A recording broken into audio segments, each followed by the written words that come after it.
Hello, everybody. Let's get down to business, shall we? A man walks into a shop and sees a very handsome dog. He asks the shop assistant, "Does your dog bite?" "No, my dog doesn't bite." The man happily tries to pet the dog, but the dog attacks him viciously. A little later, pretty torn up and panting, he stumbles to the shop assistant. "Hey, you said your dog doesn't bite." The shop assistant shrugs. "Well, he doesn't. That's not my dog."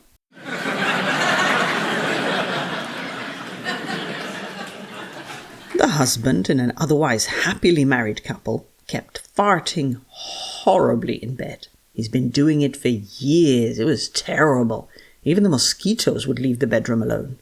His poor wife suffered greatly and kept nagging him to do something about his indigestion, often saying, "One day, Trevor, your farting is going to force your guts right out." The husband only made fun of this, feeling very macho. Until one Christmas day, the wife was gutting a turkey for Christmas dinner and had an idea. She took the intestines out and placed them quietly in her sleeping husband's bed, nicely under the covers. She couldn't wait for the husband to wake up. And, sure enough, in about an hour, Trevor, all white and shaky, came down the stairs. "Mary, by golly, you were right. That farting of mine did force my guts out. But with the help of our Lord and these 2 fingers, I set everything right again."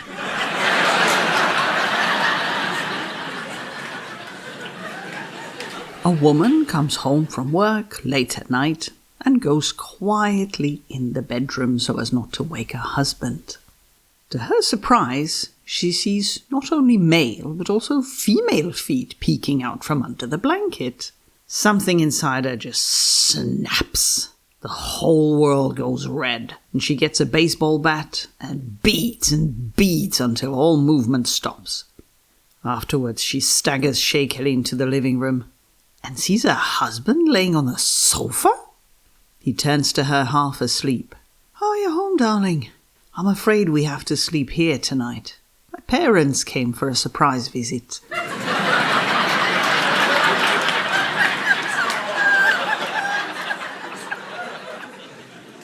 You really can't trust anything these days.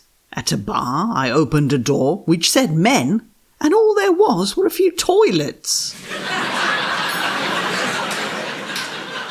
A mother has been having a feeling there's something strange going on and eventually decides to take a DNA test. And to her utter shock, she finds out that their child is actually not related to her or her husband at all. Trembling from the shock, she approaches the husband. "Darling, there's something really important that we need to talk about. I did a DNA test and Roger isn't our biological child."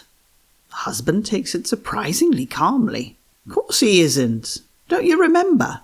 We were just leaving the hospital and he pooped hugely and you told me, could you go and change the baby?"